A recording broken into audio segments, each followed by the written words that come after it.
أعوذ بالله من الشيطان الرجيم. بسم الله الرحمن الرحيم.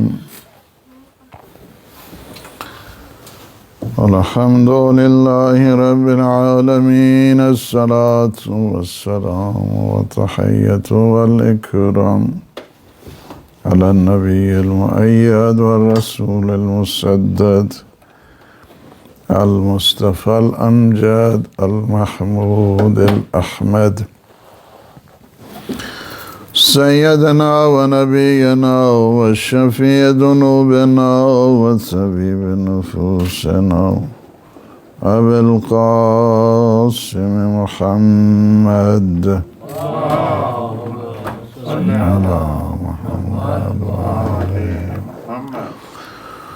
وعلى أهل بيته الطيبين الطاهرين المعصومين المنتجبين الهداة المهديين سيما بقية الله في العالمين روحي وأرواح العالمين لتروا بمقدمه الفداء. أما بعد فقد قال الإمام الصادق عليه الصلاة والسلام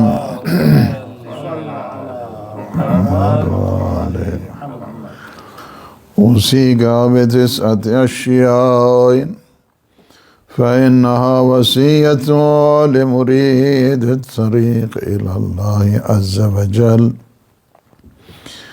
والله أسأله أن يوفق لاستعماله. ثلاثة منها في رياضة النفس، وثلاثة منها في الحلم، وثلاثة منها في العلم، فاحفظها وإياك والتهاون بها.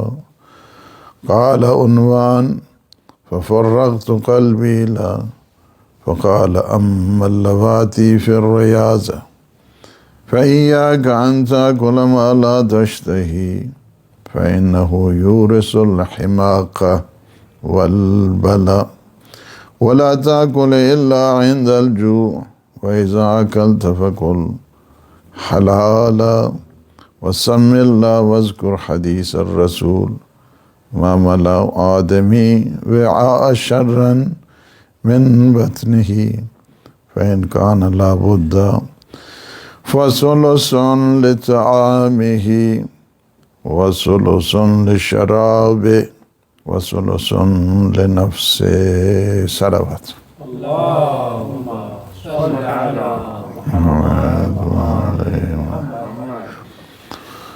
اللہ سبحانہ وتعالی سب کو جزائے خیر دے، صحت سلامتی دے، آفت و مصیبتوں سے بچائے، ہمیں نور علم، نور فہم عنایت فرمائے اور ہماری عاقبت بخیر فرمائے. ہماری گفتگو اور سلسلہ کلام حدیث عنوان بصری کہ جنہوں نے مولا اور آقا امام جعفر صادق علیہ السلام سے محمد والے علم سیکھنے کی التماس کی کہ آپ مجھے سکھائیں، تو ایونچولی یہ ہوا کہ پھر امام نے قبول کیا کافی ٹائم کے بعد. اس کے بعد امام نے سکھانا شروع کیا اور فرمایا کہ علم فقط پڑھنے کا نام نہیں ہے، علم سیکھنے کا نام ہے. علم انسان پڑھ لے، بہت ساری چیزیں ہیں انسان پڑھتا ہے، ذخیرہ کر لیتا ہے. It is just like a DVD، اس کے اندر ذخیرہ ہو گیا ہے بہت ساری معلومات کا. علم علم نور ہے. It is just like the light of Allah سبحانہ وتعالی.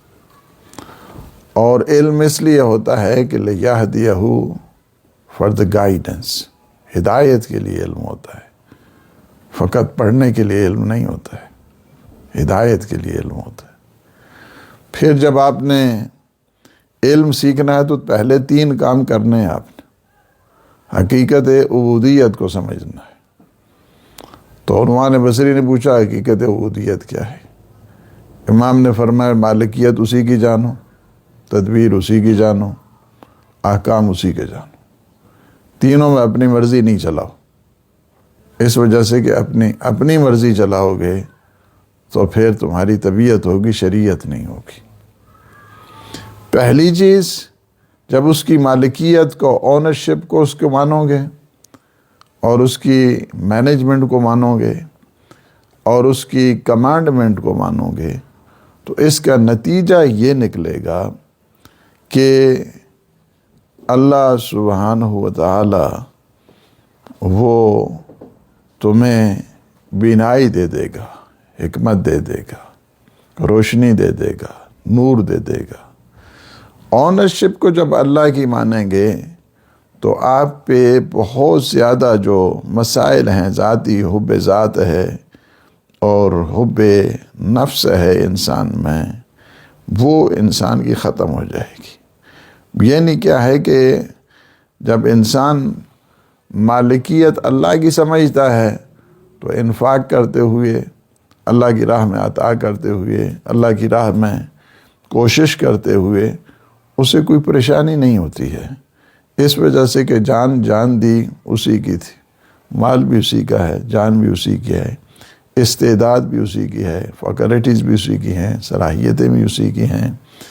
میرے پاس میں تو کچھ نہیں ہے، فقیر، نادار، جس کے پاس کچھ بھی نہیں ہے، تو جب ملکیت اس کی سمجھے گا تو اپنی ساری طاقتیں راہ خدا میں صرف کرتے ہوئے اسے کوئی پریشانی نہیں آئے گی۔ جب مینجمنٹ اللہ کی سمجھے گا کہ میرے سارے امور کی تدبیر وہ کرنے والا ہے، تو مصیبتوں میں اسے کوئی پریشانی نہیں آئے گی، اس وجہ سے کہ اس نے میرا اپنا کام تو کر دیا ہے، اب یہ اللہ کی مرضی ہے، اس میں شاید اس کی مصلحت ہے، تو پھر اس میں پریشانی نہیں آئے گی۔ جب احکام اس کے سمجھے گا، امر و نہی اس کے سمجھے گا، تو پھر احکام کے اوپر عمل کرتے ہوئے اسے کوئی پریشانی نہیں ہوگی، اس وجہ سے کہ جس کی اونرشپ ہے اسی کی مینجمنٹ ہے، جس کی مینجمنٹ ہے اسی کی کمانڈمنٹ ہے۔ پھر جب یہ تینوں چیزیں آتی ہیں انسان میں کہ مال خرچ کرتے ہوئے پریشانی نہیں ہو رہی، تدبیر امور اسی کی سمجھتا ہے، احکام میں کوئی پریشانی نہیں، تو اس میں کیا ہے، شیطان پھر ایسے شخص پہ مسلط نہیں ہوتا ہے، حب دنیا بھی ایسے شخص میں نہیں آتی ہے، حب ذات بھی انسان ایسے میں نہیں آتی۔ اس کے بعد عنوان بصری نے کہا کہ آپ مجھے کچھ اور بھی سکھائیں۔ امام نے فرمایا کہ ٹھیک ہے، میں تمہیں 9 چیزوں کی وصیت کرتا ہوں، اور یہ جو 9 چیزوں کی تمہیں سفارش کر رہا ہوں، ایڈوائس کر رہا ہوں، تمہیں ایمفسس کر رہا ہوں، تمہیں تاکید کر رہا ہوں، فَإِنَّهَا وَصِيَّتِي لِمُرِيدِ الطَّرِيقِ، قیامت تک آنے والے سالک اللہ کے لیے یہ میری تاکید ہے، قیامت تک کے لیے، مرید الطریق یعنی کیا ہے، جو قیامت تک آنے والے سالک اللہ ہیں ان سب کے لیے کیا ہے۔ فرماتے ہیں کہ میں اللہ سے دعا بھی کرتا ہوں کہ اللہ آپ کو توفیق دے کہ ان چیزوں کو سمجھیں اور ان کو لائٹ نہیں لیں، ان چیزوں کو 9 چیزیں ہیں، فرمایا کہ اس کو اپنے پلے باندھ لیں، یہ 9 چیزیں ہیں، جس میں سے 3 چیزیں کیا ہیں، ریاضت النفس کے سلسلے میں ہیں، فزیکل ایکسرسائز، اسپرچول ایکسرسائز اس سلسلے میں ہے، یعنی فزیکل سٹیٹ جو ہے نا اس کے بارے میں ہے، ریاضت النفس کے سلسلے میں ہے، سیلف بلڈنگ کے سلسلے میں ہے، اور 3 چیزیں فرمایا کہ یہ حلم کے سلسلے میں، ہمبلنس کے سلسلے میں، بردباری کے سلسلے میں، صبر و شکیبائی کے سلسلے میں، اور 3 چیزیں پھر آخر میں ہیں علم کے متعلق بتائیں۔ اب ابتدا امام علیہ السلام نے ایک جو ہے نا وہ ایک فزیکل سینس میں، جس طرح کہا جائے نا کہ ایک فزیشین وہ اپنے مریض کو بتاتا ہے کہ یہ نسخے دیتا ہے، تو گویا اسی طرح امام علیہ السلام نے بھی ابتدا میں فرمایا کہ 3 چیزیں جو ریاضت نفس میں ہیں، جسم کی اور بدن کی تربیت کے سلسلے میں ہیں، اس کو دیکھو۔ 3 چیزیں علم کے سلسلے میں، اس پہ توجہ دو۔ 3 چیزیں علم کے سلسلے میں فرمایا کہ فاحفظھا، you have to remember this. یعنی اس طرح نہیں ہے کہ فقط سن کے جاؤ اور گھر جا کے جو ہے نا پتہ ہی نہ چلے آپ کو. فاحفظ ہے، اس کو یاد کرو، میمورائز اٹ، حفظ کرو ان کو. فرماتے ہیں کہ وَإِيَّاكَ وَالتَّهَاوُنَ، اور اس میں سستی بھی مت دکھاؤ، ان چیزوں میں غفلت مت کرو. جب یہ امام علیہ السلام نے فرمایا تو عنوان بصری نے کہا کہ فَفَرَّغْتُ قَلْبِي لَهُ، میں دل و جان سے وہ سننے کے لیے تیار ہو گیا. یعنی امام علیہ السلام کی یہ سفارشات. فرماتے ہیں وَأَمَّا اللَّوَاتِي فِي الرِّيَاض، جو 3 چیزیں میں نے کہی ہیں ریاضت کے سلسلے میں اور فزیکل اس سٹیٹس کے سلسلے میں، فزیکل پوائنٹ آف ویو سے، سیلف بلڈنگ کے لحاظ سے، اس میں یہ کرنا ہے آپ نے فَإِيَّاكَ أَن تَأْكُلَ مَا لَا تَشْتَهِي. جب تک آپ کو when you don't have any desire، آپ اگر اس میں طبیعت نہیں ہے تو آپ بالکل نہیں کھائیں. یعنی طبیعت اگر آپ کی نہیں ہے، اشتہا نہیں ہے، تو اشتہا جب نہیں تو مت کھاؤ. چونکہ جب انسان کی ڈیزائر، انسان کی تمنا اور انسان کی وش اور انسان کی چاہت اگر نہیں ہے اور کھا رہا اسی طرح، تو اس سے کیا ہوتا ہے؟ فرمایا کہ فَإِنَّهُ يُورِثُ الْحِمَاقَةَ، اس سے فولشنس پیدا ہوتی ہے، حماقت پیدا ہوتی ہے، بے وقوفی پیدا ہوتی ہے، بلا. یعنی انسان جو ہے سفی ایک قسم کا، جس کو کہا جائے کہ اس میں کوئی فہم جو ہے نا وہ کام نہیں کر رہی ہے. ٹھیک ہے، یعنی انسان اس کو دیکھے کہ باتوں کو سمجھیں، he doesn't understand anything. چونکہ بلا آئے گئی ہے، بلا سر سے گزر رہا ہے ہر چیز، اس کو کچھ سمجھ ہی نہیں آ رہا ہے. بلا انسان میں آ جاتی ہے، حماقت انسان میں آ جاتی ہے کہ جب انسان اوور ایٹ کرتا ہے یا وداؤٹ ڈیزائر، جس طرح ہمارے یہاں ہوتا ہے ہر وقت کھاتے ہی رہتے ہیں یعنی، اور پھر کہتے ہیں کہ ہمیں سمجھ کیوں نہیں آتی. سمجھ اس وجہ سے نہیں آتی، جب آپ کے کھانے کے اوپر ہی کنٹرول نہیں ہے. وہ کوئی گل نہیں، چلنا رہنا ہے تھوڑے بہت ادھر، اس طرح نہیں ہوتا ہے. کھانے پہلی چیز ہے علم حاصل کرنے کے لیے کہ انسان اپنی ڈائٹ کے اوپر توجہ دے. ڈائٹ کے اوپر انسان کی توجہ ہوگی تو علم حاصل ہوگا. اس کے بعد امام علیہ السلام فرماتے ہیں کہ وَلَا تَأْكُلْ إِلَّا عِنْدَ الْجُوعِ، ڈونٹ ایٹ وداؤٹ ہنگر. یعنی کیا ہے کہ جب تک آپ کو بھوک نہیں ہے اس وقت تک نہیں کھائیں. یعنی بعض اوقات جو ہے تھوڑے انسان اپنے پیٹ کو بس سہارا دے نا تو کافی انسان کی بیماریاں ختم ہو جاتی ہیں. یعنی یہ بھی ہوتا ہے. ڈونٹ ایٹ اٹ، فرمایا کہ مت کھاؤ اس وقت تک جب تک بھوک نہیں لگتی. وَإِذَا أَكَلْتَ فَكُلْ حَلَالًا، اور جب آپ کھائیں تو حلال کھائیں. اللیجیٹیمیٹ جو کھانا ہے، حلال کھانا نہیں ہے، وہ کھانا کہ جو پرمیسیبل نہیں ہے، وہ کھانا کہ جسے شریعت نے حلال قرار نہیں دیا، اس کو ڈونٹ ایٹ اٹ. مت کھاؤ ایسے کھانے کو کہ جو حلال نہیں ہے. اس سلسلے میں کافی گفتگو آپ نے سنی. وَسَمِّ اللَّهِ، اور جب کھانا کھائیں پہلی چیز کیا ہے؟ Don't eat it without hunger, نہیں کھائیں اس وقت تک جب تک آپ کو بھوک نہیں. دوسری کیا چیز ہے؟ حلال کھائیں.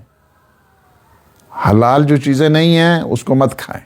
یہ جو کہتے ہیں کہ ہاں جی بسم اللہ پڑھ لو، جو مرضی ہے کھانا شروع کر دو، دس از ناٹ رائٹ. یہ بالکل غلط ہے. غلط ہے کہ ہاں جی بہت سارے ہیں مسلمان یہاں پہ جن کی یہ تمنا ہے اور جن کی یہ پوائنٹ آف ویو ہے، ہاں جی ادھر جائیں کسی جگہ ریسٹورنٹ میں جو کچھ بھی آ جائے اس کو بسم اللہ پڑھ لو، اس کے بعد جو ہے نا کھا لو. ایسا نہیں ہے. کوشر بھی اسی طرح ہی ہے. کوشر جو ہے یہودیوں کے لیے ٹھیک ہے، دیٹس گڈ، ان کو اپنا وہ ہو، لیکن اسلام کے اسلامک پوائنٹ آف ویو سے جس پہ بسم اللہ نہیں پڑھی گئی ہے، اللہ کا نام نہیں لیا گیا ہے، اللہ کا نام لیے بغیر جس کو ذبح کیا گیا ہے، اس کو کھانا جائز نہیں ہے مسلمان کے لیے، خواہ وہ بسم اللہ پڑھ کے کھائے یا بسم اللہ پڑھ کے نہ کھائے، وہ اس کے کوئی فرق نہیں پڑتا ہے، چونکہ جو رولز ہیں، ریگولیشنز ہیں، اسلامک لاز ہیں، ڈیوائن لاز ہیں، وہ چیزیں ہیں اس میں۔ تو یعنی یہ ہے کہ بہت سارے مجھے بتایا جاتا ہے بعض کہ بسم اللہ پڑھ لیں اس کے بعد کھا لیں، تو اس اوکے میں کہ بالکل غلط ہے۔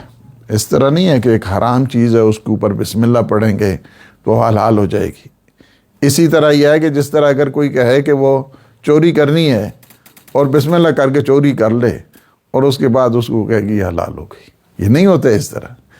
بسم اللہ اپنا اثر اس وقت دکھاتی ہے جب وہ چیز اس میں لیگیلٹی یا جو اس میں حلالیت ہوتی ہے، اس میں جب وہ چیز حلال ہوتی ہے تب ہے، نہ یہ کہ انسان جو کچھ بھی آتا رہے اور وہ کھاتا رہے، نہیں، وہ نہیں ہے۔ اس کے بعد فرمایا کہ آپ بسم اللہ پڑھیں۔ بسم اللہ پڑھ کے کھانے سے ہمیشہ انسان کو شفا ملتی۔ بسم اللہ پڑھیں کبھی بھی، فرماتے ہیں مولا امیر المومنین علی ابن ابی طالب علیہ الصلوۃ والسلام،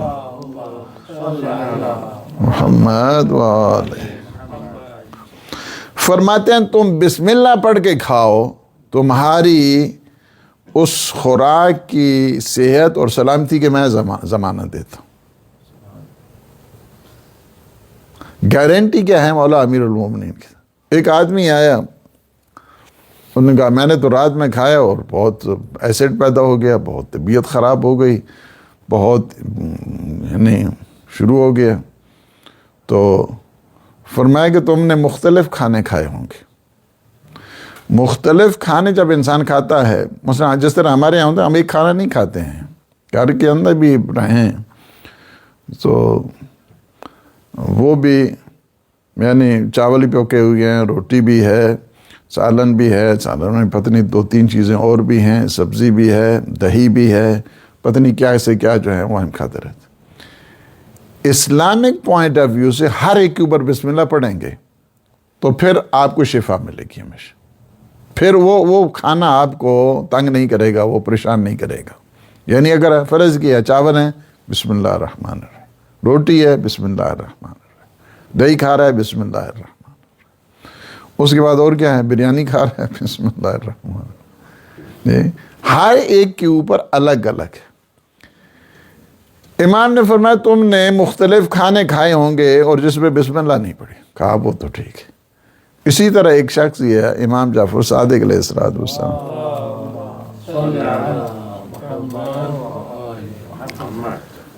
وہ کہتے ہیں کہ میں نے بھی کھانا کھایا لیکن اس کے بعد پریشان رہا، ساری رات جو ہے وہ اسی طرح ایک برڈن سا تھا اور بوجھ سا تھا۔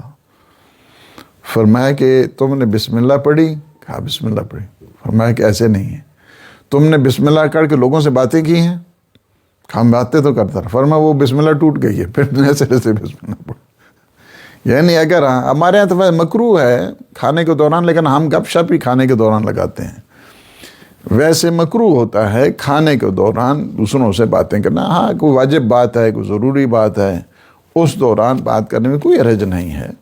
جی مثلا پانی اس کو چاہیے تو ظاہر ہے کہے کہ پانی جو ہے وہ دے دیں، یا اسی طرح کی کوئی اور ضروری بات ہے تو وہ بات کر سکتا ہے، لیکن گپ شپ نہیں لگانی ہے کھانے کے دوران، یہ مکروہ قرار دیا گیا۔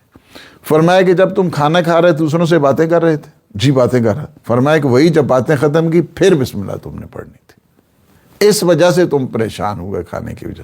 یعنی کیا ہے کہ بسم اللہ بذات خود جب بھی کبھی انسان کو نقصان نہیں کھانا دیتا ہے اگر انسان بسم اللہ پڑھے، لیکن اس کا مطلب یہ نہیں ہے کہ ایک 4-5 کلو کھا لے اور اس کے بعد کہے کہ میں نے بسم اللہ، وہ اوور ایٹنگ جو ہے نا اس کے بارے میں بتایا کہ وہ ٹھیک نہیں ہے۔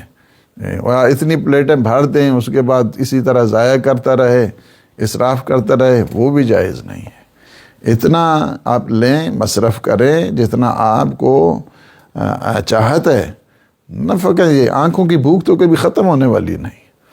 اس وجہ سے یہ پھر بسم اللہ پڑھنے سے احادیث چونکہ طولانی ہے، میں اوائڈ کر رہا ہوں ساری پڑھنے کے لیے، آپ کو خلاصہ بتا رہا ہوں کہ بسم اللہ پڑھنے سے کھانے میں برکت آتی ہے، ایک شیطان بھاگ جاتا ہے، دو معدہ انسان کا سلامت رہتا ہے، جو سٹمک ہے نا اس میں پریشانی نہیں آتی، اس کے پرابلم نہیں آتے، اس میں بیماریاں نہیں آتی ہیں، یعنی انسان ہر چیز کی ابتدا معدے ہی سے شروع ہوتی ہے انسان کی۔ بسم اللہ، اچھا اب کھانا آ گیا اور ہم پتہ نہیں کیا تھے اور ہم بھول گئے ہیں، اب کیا کریں؟ فرمایا کہ تم اس طرح کرو کہ پھر اس طرح کیا کرو۔ آپ اس کا دو طریقے بتائے گئے ہمیں، جب آپ کھانا کھائیں متعدد چیزیں پڑی ہوئی ہیں تو ایک بسم اللہ اس انداز کے ساتھ پڑھیں تاکہ وہ سب کی نیابت کر لیں۔ وہ کیا ہے؟ بسم اللہ من اولہ و آخرہ، بسم اللہ من اولہ و آخرہ۔ ایک تو یہ ہے کہ سارا بھول گیا ہے، تب بھی جب یاد آ جائے تو بسم اللہ پڑھ دے، بسم اللہ من اولہ و آخرہ، یعنی اول آخر سارے بسم اللہ۔ صحیح کیا ہے؟ اس سے انسان کو شفا ملتی ہے، برکت ملتی ہے، معدہ سلامت رہتا ہے، شیطان دور ہوتا ہے، چونکہ جب انسان کھانا کھاتا ہے ملک بھی آ جاتے ہیں، یعنی فرشتے آ جاتے ہیں۔ جب بسم اللہ انسان پڑھتا ہے تو فرشتے شیطان کو بھگا دیتے ہیں، جب بسم اللہ نہیں پڑھتا ہے تو فرشتے کہتے ہیں ٹھیک ہے، پھر ہم تو نہیں چاہتے تھے کہ یہ شامل ہو منحوس، لیکن یہ آگے اب کیا کریں، اس نے بسم اللہ ہی نہیں پڑھی ہے۔ بسم اللہ سے جائیں، ہر کام میں بسم اللہ ہے، لباس تبدیل کریں بسم اللہ ہے، مال کے لیے بسم اللہ ہے، اولاد کے لیے بسم اللہ ہے، کل امر ذی بال۔ ہمارے المرجان جو تفسیر ہے اس کی پہلی جلد میں ہم نے ایک پورا تھارولی ڈسکشن ہے اباؤٹ بسم اللہ، بسم اللہ کے متعلق ہے۔ بسم اللہ ایک سمبل ہے مسلمان کا، ایک نشانی ہے مسلمان کی۔ فرمایا کیا ہے؟ کل امر ذی بال لم یبدأ بسم اللہ فہو ابتر۔ ہر وہ کام کو جو بسم اللہ کے بغیر شروع ہوتا ہے وہ ابتر ہوتا ہے، وہ کبھی بھی کسی نتیجے تک نہیں پہنچ سکتا ہے۔ یعنی کیا ہے کہ انسان کبھی کسی نتیجے تک نہیں پہنچ سکتا، کسی رزلٹ تک نہیں پہنچ سکتا، کسی یعنی کہے نا کسی فائدے تک۔ ابتر کا مطلب یعنی یہ ہے کہ ریزلٹ لیس جس کو کہا جائے، اس کو کوئی ریزلٹ نہیں نکلنے والا، اس کا کوئی نتیجہ نہیں نکلنے والا، وہ بے ثمر ہے، یوز لیس ہے، یعنی اس سے کوئی آپ فائدہ حاصل کرنے والے نہیں ہیں اس وجہ۔ لیکن ظاہر ہے کہ کام وہ کیا ہے؟ حلال ہونا چاہیے، اس طرح ہم نے کہا کھانا حلال ہونا چاہیے، کام حلال ہونا چاہیے، عمل حلال ہونا چاہیے۔ اس سلسلے میں ہے انسان اگر کسی کے حق تلفی کرے اور اس کے بعد کہے بسم اللہ الرحمن، اس کا کوئی فائدہ نہیں ہے بسم اللہ کا، اس وجہ سے کہ بسم اللہ تب فائدہ پہنچاتی ہے جب وہ کام حلال ہوتا ہے۔ اس کے بعد مولا فرماتے ہیں کہ وذکر حدیث، اور پھر یاد کرو وہ حدیث رسول کو، پیغمبر اسلام صلی اللہ علیہ وآلہ وسلم۔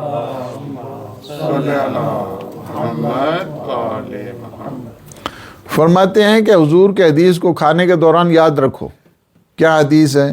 ما ملا آدمی وعاءً شرًا من بطنہ،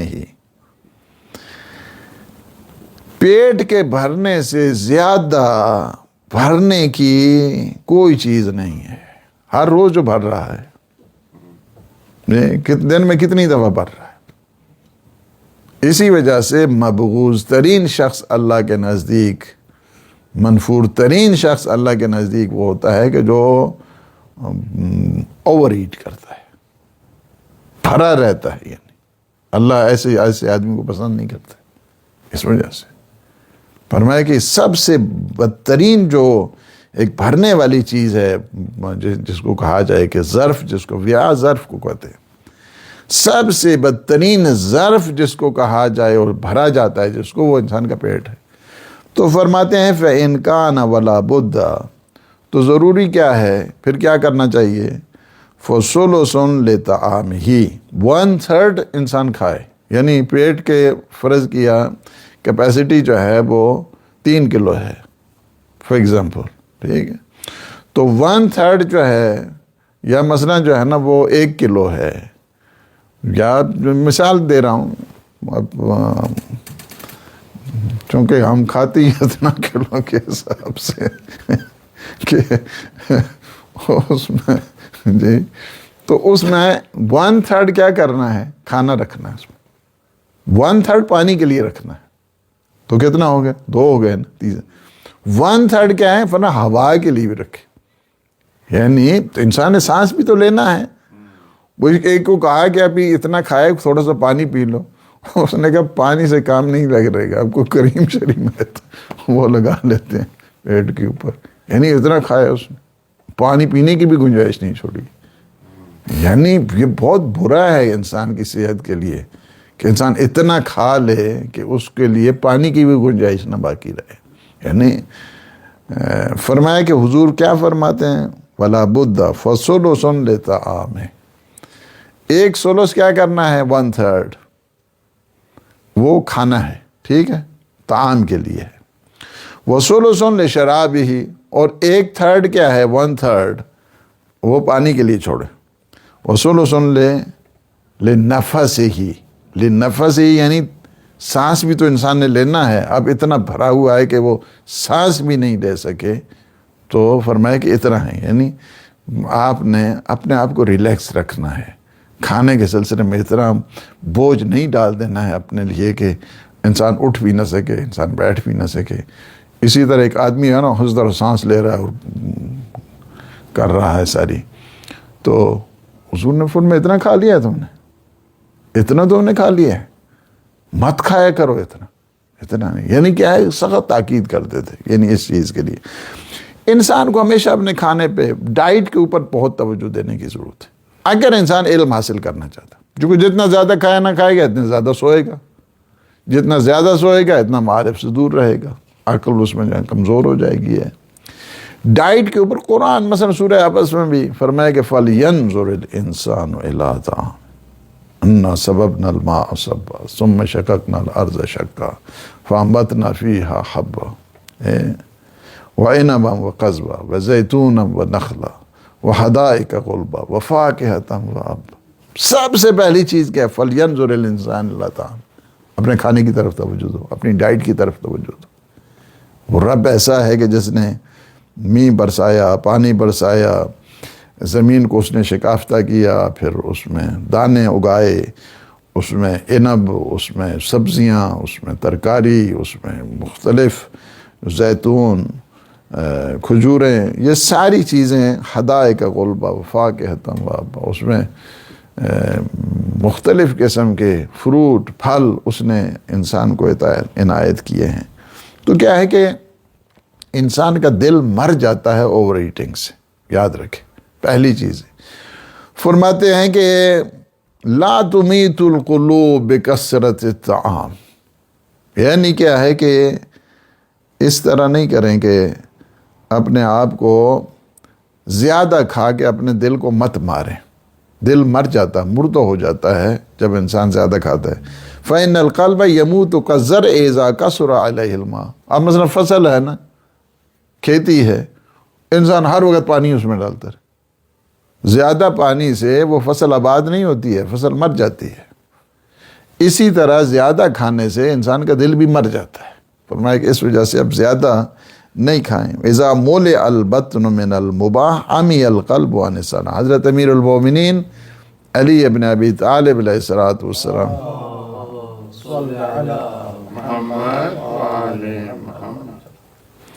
فرماتے ہیں کہ جب انسان پیٹ کو زیادہ بھر لیتا ہے تو اس میں جو دل ہے نا، وہ تشخیص جو ہے نا، یہ اچھا ہے یہ برا ہے، وہ تشخیص نہیں کر پاتا ہے۔ اس کی اچھائی برائی کا وہ جو میزان ہے، یعنی کرائٹیرین ہے، وہ جو کرائٹیرین ہے وہ ڈیمیج ہو جاتا ہے۔ جس طرح مثلا بعض سکیل ہیں وہ خراب ہو جاتے ہیں، انسان کا جو سکیل ہے نا تشخیص کا، وہ کرائٹیرین وہ خراب ہو جاتا ہے زیادہ کھانے سے۔ اسی وجہ سے ہمارے ہاں اسلامکلی مثلا کچھ ٹائم ایسے ہیں کہ جس پہ جج کو فیصلے نہیں کرنے چاہیے۔ مثلا اگر اسے ٹوائلٹ کی ضرورت ہے اس دوران فیصلہ ہی نہیں کر، اس میں یعنی مکروہ ہے اس کے لیے فیصلہ کرنا۔ اس دوران بھی زیادہ کھا کے آ گیا ہے تو فرمایا کہ اب قضاوت نہیں تم نے کرنی، مکروہ ہے اس کے لیے، یعنی اس سے اس کو صحیح ججمنٹ نہیں ہوتی ہے کہ اب وہ کیا کرنا تو کیا نہیں کرنا۔ اس وجہ سے امپورٹنٹ یہ ہے. اذا رأیتم، پھر فرمائے کہ اذا رأیتم اہل الجوع والتفکر فادنوا منہم، جب آپ دیکھیں نا کہ لوگ گرسنہ ہیں، لوگ بھوکے ہیں، لوگ اہل فکر ہیں، ان کے پاس جاؤ بیٹھو، ان کے پاس، ان کی دماغ کھلے ہوتے ہیں، ان کی فکریں آباد ہوتی ہیں، ان کے ساتھ بیٹھا کرو، نہ وہ کہ جو پیٹ بھر کے جو ہے وہ کھا کے، اور اس کے بعد ان کے ساتھ بیٹھنے میں تو آپ کو کیا ملے گا سوائے سستی، کاہلی، غفلت، ان چیزوں کو کچھ نہیں ملنا. وہاں سے آپ کو علم کبھی ملنے والا نہیں ہے.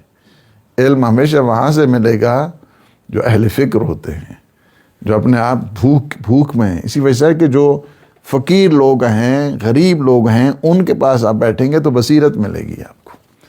یعنی کیا ہے کہ کس قدر خوبصورت فرمائے کہ وَإِذَا رَأَيْتُمْ أَهْلَ الْجُوعِ وَالتَّفَكُّرِ فَادْنُوا مِنْهُمْ، یعنی جو گرسنہ لوگ ہیں، بھوک والے لوگ ہیں اور اہل فکر ہیں، انہیں دیکھو کہاں پہ ہیں، یہ ان کے پاس جاؤ، ان کے پاس جا کے بیٹھا کرو.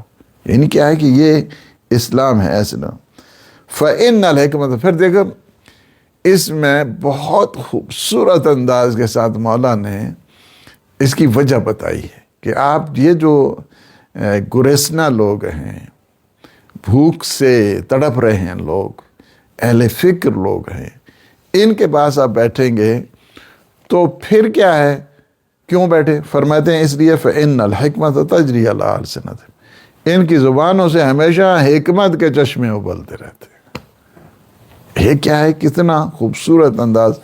میں ابھی چونکہ ٹائم کافی ہو رہا ہے اور میں اسی پہ دیکھتا ہوں، چونکہ مجھے حدیث معراج بھی آج پڑھنی تھی، لیکن اس کے لیے تھوڑی سی مجھے تفصیل چاہیے کہ کیوں انسان، یعنی کیوں تاکید کی گئی ہے انسان کو کہ وہ کم کھائے، اوور ایٹ نہ کرے اور زیادہ غور و فکر کرے. پھر حکمت انسان کے دل میں آتی ہے تو اس سے کیا ہے، حکمت جب انسان کے دل میں، جب مولا سے پوچھا گیا نا یہ جو حکمت کہا گیا ہے، حکمت سے کیا مراد ہے، فرمائے کہ حکمت اس میں آتی ہے یعنی معرفت امام زمان اس میں آ جاتی ہے. معرفت امام زمان آتی ہے. یہ جو امام علیہ السلام کو آپ نے کہا کہ جو یعنی کہ جو غریب لوگ ہیں ان کے پاس بیٹھو، یا جو اس طرح کچھ آپ نے بتایا تھا. ہاں، گریسنا لوگ اسے آ رہے وہ قریب ہی ہوتے ہیں. اکثر لوگ جو گریسنا یعنی جو بھوکے لوگ ہیں، بھوکے ہوتے نہیں ہیں، بھوکے کر دیے جاتے ہیں. جس طرح ابھی ہے سلسلہ چل رہا ہے، مختلف جگہ پہ غربت ہے، یعنی غریبوں کے پاس بیٹھنے سے، یعنی فقیروں کے پاس بیٹھنے سے آپ کو دانائی ملتی ہے. جب وہ باتیں کرتے ہیں، ہمارے والد صاحب ایک سناتے ہیں کہ ایک بڑا تقریباً 86 گاؤں کا مالک تھا، 86 گاؤں کا.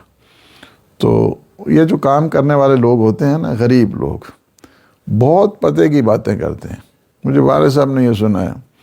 تو وہ ایک دفعہ بیٹھے ہوئے ساتھ، تو اس نے کہا کہ ملک صاحب میری زمین آپ سے زیادہ ہے. انہوں نے کہا میں 86 گاؤں کا مالک ہوں، آپ کی زمین کیا، آپ کی تو ایک مرلہ بھی جگہ نہیں ہے. کہا نہیں، میری زمین آپ سے زیادہ ہے. اس کا قد چھوٹا تھا نا، اس کا قد بڑا تھا. اس نے کہا کہ اچھا سمجھ نہیں ہے. انہوں نے کہا چلیں کھڑے ہو جائیں. تو وہ اتنا آیا تو کہا کہ آپ بتاؤ میری زمین زیادہ ہے یا تمہاری زمین؟ مرنے کے بعد میری قبر بڑی بنے گی یا تمہاری قبر بنے؟ تمہاری تو چھوٹی سی قبر بنے گی، تو میری زمین زیادہ ہوئی نا تمہاری. اس نے کہا تو نے مجھے آنکھیں دی تھی. یعنی ان کے پاس بیٹھنے، غریبوں کے پاس بیٹھنے سے، فقیروں کے پاس بیٹھنے سے انسان ویژنری جو بصیرت ہوتی ہے نا انسان کی کھلتی ہے. وہ بہت عظیم باتیں کرتے ہیں. اس وجہ سے ان کے دل سے نکل رہی ہوتی ہیں باتیں، حکمت کی باتیں وہاں سے ہوتی ہیں. اور یہ حکمت کی باتیں ہمیشہ وہاں پہ ہوتی ہیں جہاں پہ خالی پیٹ ہوتے ہیں. جہاں بھرے ہوئے ہوتے ہیں نا، وہاں پہ نحوست کے علاوہ انسان کو کچھ نہیں ملتا ہے. لیکن ایک اور بھی حدیث ملتی ہے نا کہ جس میں کہا گیا ہے کہ جو غربت ہے، جو فقر ہے، وہ کفر کی طرف بھی لے جاتا ہے. وہ ٹھیک ہے. غربت یعنی مسلسل، یعنی اس جو گرسنگی کہا گیا اس میں وہ لوگ بھی ہیں کہ جو روزے دار ہیں، یعنی عمومی ہے. مقصد اکثر ہمارے بعض مباحثی ایسے تھے کہ جو ہفتے میں 3-4 روزے رکھتے تھے، یعنی منڈے اور تھرسڈے کو تو ہوتا ہی تھا روزہ ان کا. یعنی بعض صبح کھاتے تھے، رات بھر تک جو ہے نا کچھ نہیں کھاتے. وہ بھی گرسنا میں شمار ہوتے ہیں. نہیں یہ ہے کہ وہ فقیر ہے، بلکہ ان اپنے آپ کی وہ ریاضت کے لیے ہے، تربیت کے لیے ہے، ریاضت نفسانی کے لیے وہ زیادہ نہیں بھرتے ہیں پیٹ کو. ان کے پاس بیٹھنے سے یعنی فقط یہ نہیں ہے کہ کوئی غربت کی وجہ سے ہی انسان گرسنا ہوتا ہے. بعض اوقات زیادہ روزے رکھنے سے بھی ہوتا ہے. روزے رکھ رہا ہے بہت زیادہ، مثلا سیلف بلڈنگ میں امام خمینی کے ہمیں، بلکہ یہ روایات میں بھی ہے، وہ 14 جو اصول بتائے ہیں سیلف بلڈنگ کے، اس میں سے ایک یہ ہے کہ منڈے اور تھرسڈے کو آپ روزہ رکھیں، سوموار اور جمعرات کے دن روزہ رکھیں. ہمارے بہت سارے ساتھی وہ اسی روزے اب تک وہ رکھتے ہیں، یعنی منڈے اور تھرسڈے کو روزہ رکھتے ہیں. ایسے لوگ ہمیشہ ان کے پاس بیٹھنے سے انسان کو معرفت بھی ملتی ہے، حکمت ملتی ہے، بصیرت ملا کرتی ہے. یعنی وہ ہے، اس کو ان براڈ کانسیپٹ اس کو دیکھیں. یعنی گریسنا کا مطلب یعنی فقط یہ نہیں کہ غربت کی وجہ سے وہ گریسنا ہو. ممکن ہے وہ امیر ہے لیکن اپنے آپ پہ کنٹرول کر رہا ہے، اپنے آپ کو تربیت کرنے کے لیے ہے. وہ کئی دفعہ قبلہ جب کسی محفل میں بیٹھتے ہیں تو وہاں پر اگر آپ اس کو جیسے اوور آل کریں تجزیہ، تو سارا جو ایمفیسس ہوتا ہے وہ اٹس اباؤٹ منی، کہ سواری بہتر سے بہتر ہو. اگر ٹریول ہو رہا ہے تو وہ اکانومی کی بجائے بزنس کلاس ہو یا فرسٹ کلاس ہو. گھر جو ہے وہ خوب سے خوب تر ہو، انکم خوب سے خوب تر ہو. اور اکثر میں نے دیکھا کہ وہاں پر ایک قسم کی علم کی ہجو کی جاتی ہے آلموسٹ، کہ جو یارڈ سٹک ہے یا پیمانہ ہے وہ پیسہ ہے، کہ پیسہ ہوگا تو سب کچھ ہوگا. اور کئی دفعہ اس کے لیے کہتے ہیں کہ پیسہ ہوگا تو ہم کسی کی ہیلپ کریں گے. اور وہ پورا ایک وہ کلچر ہے، وہ ایک سوچ ہے. آپ نے کب ضرور واسطہ پڑا ہوگا ایسے. جی بہت سارے ہیں یہ بالخصوص جو کیپیٹلسٹک معاشرہ ہے. مٹیریلسٹک سارا. جی میٹیریلسٹک کہیں، کیپیٹلزم میں کہیں، اس میں فقط مور اسٹل مور کی دوڑ رہتی ہے، حل من مزید کی دوڑ رہتی ہے. اسلام نے اس کو کنڈیم کیا ہے، مذمت کی ہے. پیسہ آنا کوئی جرم نہیں ہے، پیسے کو یوٹیلائز کرنا یہ امپورٹنٹ ہوتا ہے. یعنی سب چیزیں اگر آپ دیکھنا چاہتے ہیں کہ امیر المومنین علی ابن ابی طالب علیہ السلام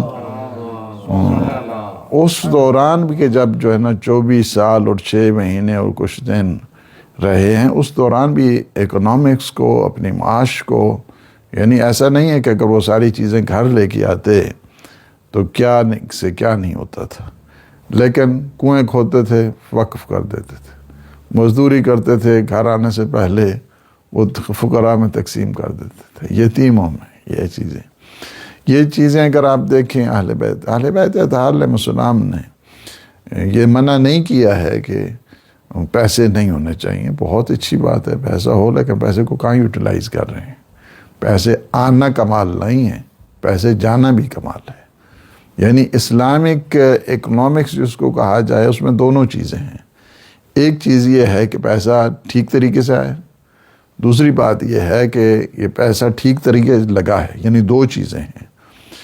اس وجہ سے بعض اگر نمود و نمائش کے لیے کر رہے ہیں تو وہ بالکل ٹھیک نہیں ہے. بعض کی ضرورت ہوتی ہے، ضرورت کی بنیاد پہ کر رہے ہیں تو بالکل ٹھیک ہے.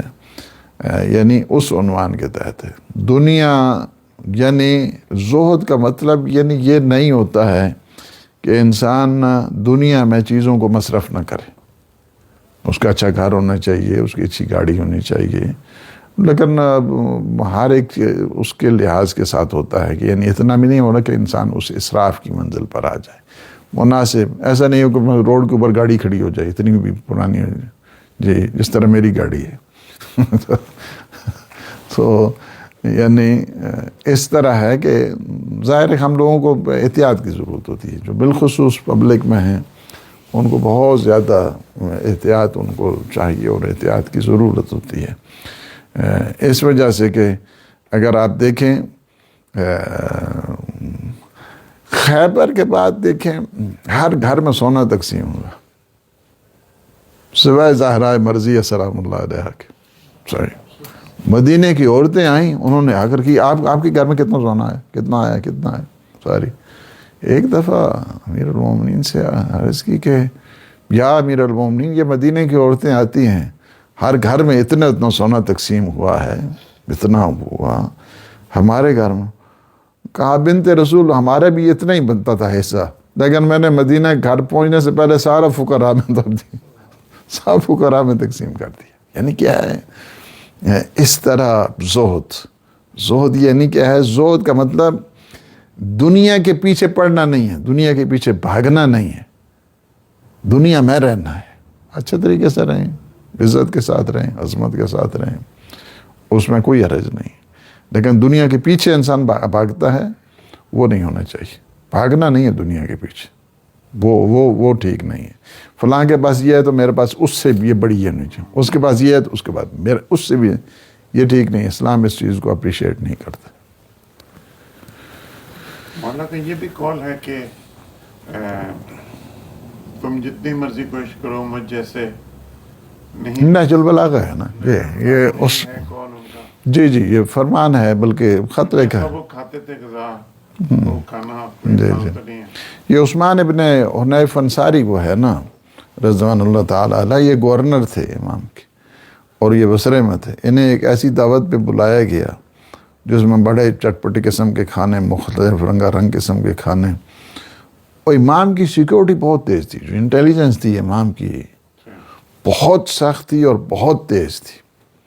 اسی میں فرماتے ہیں قد بلغنی، یعنی میری سیکیورٹی نے آ کے مجھے خبر، چونکہ سیکیورٹی سسٹم انسان کا ٹھیک نہیں ہے تو وہ گورنمنٹ تھوڑی چل سکتی، حکومت نہیں چل سکتی، تو بہت سخت تھا امام کا جو سیکیورٹی سسٹم تھا۔ فرماتے ہیں قد بلغنی، مجھے میری سیکیورٹی نے خبر دی ہے کہ تو ایسی دعوت پہ گیا ہے جہاں غریبوں کو نہیں بلایا گیا، سارے امیروں کو بلایا گیا۔ علی کا گورنر ہو کر ایسی دعوت پہ کیوں گیا ہے؟ ایسی دعوت پہ تمہیں نہیں جانا چاہیے تھا، جہاں غریب ہے ہی نہیں ہے، سارے کے سارے امیر لوگ بیٹھے ہیں، کیوں گئے اسی دعوت؟ اس کے بعد امام پھر موعظہ کرتے ہیں، فرماتے ہیں کہ ان لکل ماموم اماما یقتدی بہ یستضیء بنور علم، ہر ماموم کے لیے امام چاہیے کہ جس کی وہ اقتداء کرے، اس کے نور سے وہ فائدہ اٹھائے۔ اور تمہیں پتہ ہے تمہارا امام کون ہے؟ جس نے 2 روٹیوں میں 2 لباس میں زندگی گزارتی۔ اس کے بعد تاکید فرماتے ہیں کہ الا انکم لا تقدرون علی ذلک، جس طرح علی نے زندگی گزاری تم نہیں گزار سکتے ہو، لا تقدرون علی ذلک، تمہیں قدرت ہی نہیں ہے، تم کر ہی نہیں سکتے ہو اس طرح کہ جو علی نے زندگی گزاری۔ ولکن عینونی بورع و اجتہاد و عفت و سداد، لیکن کم از کم تقوی تو رکھ کے علی کی مدد کرو۔ ہم یا علی مدد کہتے ہیں، میرے مولا خود کہتے ہیں کہ علی کی مدد کرو، کس طرح؟ عینونی بورع و اجتہاد، ورع کے ذریعے، تقوی کے ذریعے مدد کرو، وہ اجتہاد کوشش کرو راہ خدا میں، کوشش، اسٹرگل اس میں، عفت و سداد، پاک دامنی رکھ کے اور سیدھا راستہ چل کے، رائٹ وے، اسٹریٹ پاتھ، اس پہ چل کے علی کی مدد کرو۔ تو یہ نہج البلاغہ میں ہے۔ حضرت عثمان ابن حنیف انصاری کو جو گورنر تھے، بڑے متقی آدمی تھے، بہت ہی، لیکن چھوٹی چھوٹی بات پہ بھی امام وہ نہیں کرتے تھے، یعنی ایک دعوت ہی پہ گئے تھے نا، گورنر سمجھ کو انہوں نے کہا فرمان نہیں، تمہیں ایسی دعوت پہ جانا ہی نہیں چاہیے جہاں پلیٹیں چھلک رہی ہیں، بہت جو ہے نا، کہا مجھے لوگ کہتے رہیں کہ میں امیر المومنین ہوں، میں حاکم ہوں، جبکہ یمامہ اور اس میں کلیجے بھوک سے تڑپ رہے ہیں. اس طرح بہت سخت ہے خط. وہ اللہ ہدایت جو ہے یہ جو حکمران ہیں ان کے لیے ہے یا عوام کے لیے بھی یہی ہے کہ وہ ایسی محفلوں میں نہ جائیں جس عوام کے لیے بھی ایسے ہی ہے. ایسا ضرورت اور اس کا زیادہ رسپانسبلٹی ہوتی ہے چونکہ جب وہ جاتا ہے تو وہ اپریشیٹ ہوتا ہے. وہ اس وجہ سے اس کو زیادہ تاکید کرنے کی ضرورت ہے. اس وجہ سے کہ وہ ایک سمبل ہے نا, سمبل ہے تو اس وجہ سے اس کو زیادہ تاکید, اس پہ زیادہ باز پرس بھی ہے. لیکن جو دوسرے ہیں ان کو بھی نہیں جانا چاہیے, اس میں تو نہیں ہے نا. غریبوں کو نہیں بلایا گیا تو ضرورت نہیں ہے ایسی. جی لیکن وہ چونکہ ظاہر ہے کہ پبلک فگر ہوتا ہے, پبلک فیس ہوتا ہے, وہ اس کی بات جو ہے لوگ ایک اس کے جملے سے ہزاروں میں اثر ہوتا ہے. اس وجہ سے اس کو زیادہ احتیاط کرنے کی ضرورت ہے. ایک آخری سوال کہ حدیث آپ نے سنائی تھی کہ عبادت کے 10 میں سے 9 حصے رزق حلال بالکل. میں, تو کیا اس سے یہ سمجھا جائے کہ اپنے وقت کے 10 حصوں میں سے 9 حصے جو ہیں وہ رزق حلال کی طرف آپ گزارے یا اس کا کچھ اور مطلب ہے؟ نہیں, اس کا مطلب یعنی یہ ہے کہ عبادت کے 10 حصے ہیں نا, تو 9 حصوں کا تعلق رزق حلال کے ساتھ, یعنی 90% آپ کو یعنی اس حلال کی طرف جانا ہوگا. رزق حلال کے اپنے اثرات ہوتے ہیں. رزق حلال کا مثلا پہلا اثر یہ ہوتا ہے کہ انسان کی عبادت ہی قبول نہیں ہوتی 40 دن تک. ایک لقمہ اگر اس نے اللیگل کھایا, حرام کھایا, تو فرمایا کہ 40 دن اس کی نماز قبول نہیں ہوتی. اچھا, نماز جب قبول نہیں ہوتی, وہ حدیث میں ہے نا کہ ان قبلت قبل ما سوا و ان ردت رد ما سوا. جس کی نماز قبول ہو گئی اس کے سارے اعمال قبول ہو جائیں گے. نماز ہی 40 دن پر نہیں جا رہی ہے تو باقی پھر کیا رہے گا, باقی اسی طرح. اس کے بعد فرمایا کہ 40 دن تک دعا بھی قبول نہیں ہوتی. ساری کنیکٹیوٹی جو اس کی ہے, کنیکشن جو اس کا ہے, وہ حلال اور طیب کھانے کے ساتھ ہے. یعنی یہ ہے. اس میں ہم نے ایک بڑی مفصل بحث کی ہے زبور آل محمد کی پہلی جلد میں کہ کیا چیزیں ہیں, کیا اثرات ہوتے ہیں, کیا اس پہ ہے. تو طیب اور طاہر اور کس طرح انسان اپنے آپ کو بچا سکتا ہے اور کس طرح, تو بڑی احتیاط کی ضرورت ہے. پہلی چیز یہ کیا ہے کہ جس کو کہا جائے نا کہ فرسٹ اسٹیپ جس کو کہا جائے, فرسٹ اسٹیپ یہی ہے کہ انسان اپنی ڈائٹ, اپنے کھانے کے اوپر توجہ دے. ڈائٹ کا مطلب یعنی یہ نہیں ہے کہ کم کھائے, یہ کھائے, وہ کھائے, اس طرح وہ نہیں ہے. ڈائٹ یعنی ان دا کمپریہنسو سینس کہ یہ کہاں سے آیا ہے, کس طرح ہے, کسی کا مال تو نہیں ہے, حلال ہے, حلال نہیں ہے. بہت سارے واقعات ہیں, میں اگر آپ کو بتاؤں, مثلاً خود ان کا سید رضی, سید مرتضیٰ, ان کے والد کا, یعنی بہت انسان حیران ہوتا ہے کہ ایک معمولی سی چیز سے بہت بڑا جو ہے نا وہ ہوا. حتیٰ کہ وہ ایک سیب انہوں نے کھا لیا تو ان کے والد نے ان کے پاس, جب مالک کے پاس گئے تو کہا کہ آپ مجھے معاف کریں. انہوں نے کہا میں بالکل نہیں معاف کروں گا. کہا پیسے دے دیں, اور پیسے بھی نہیں لوں گا. کتنے پیسے چاہیے گا؟ نہیں لوں گا پیسے, میں معاف بھی نہیں کروں گا, پیسے بھی نہیں لوں. انہوں نے کہا کہ پھر اور کیا ہے؟ کہا اور یہ ہے کہ میری ایک بیٹی ہے جو اندھی بھی ہے, بہری بھی ہے, لنگڑی بھی ہے, ڈسیبل ہے تھوڑی, جو ہے نا وہ, اس کے ساتھ تمہیں شادی کرنی ہوگی,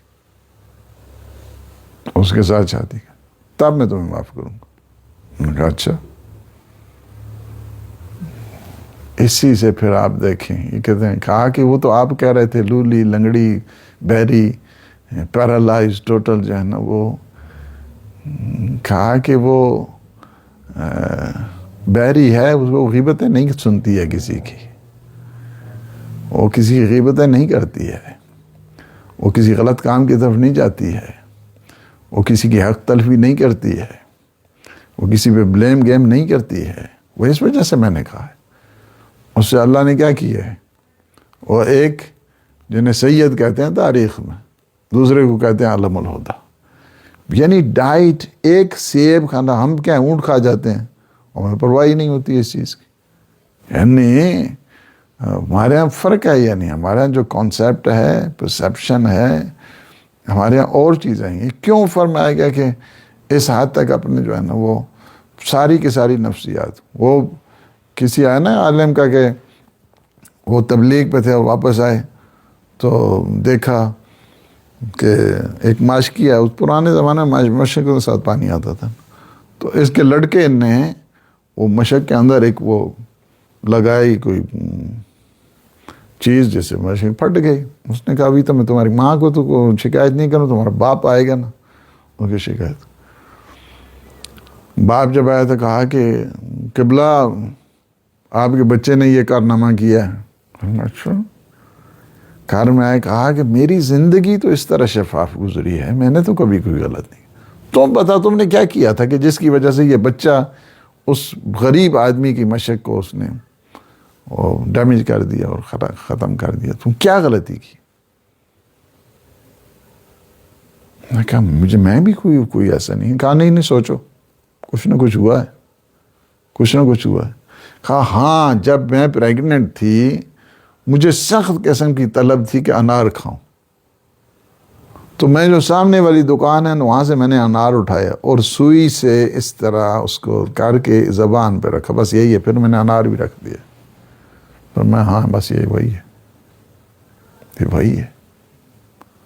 اس حد تک جو ہے نا وہ اثرات ہوتے ہیں، یعنی خود انسان کے وجود پہ، انسان کی اولاد پہ، انسان کی، یعنی یہ چیزیں. تو یہ ہے کہ 9 چیزیں کا تعلق جو ہے نا وہ اس سے ہے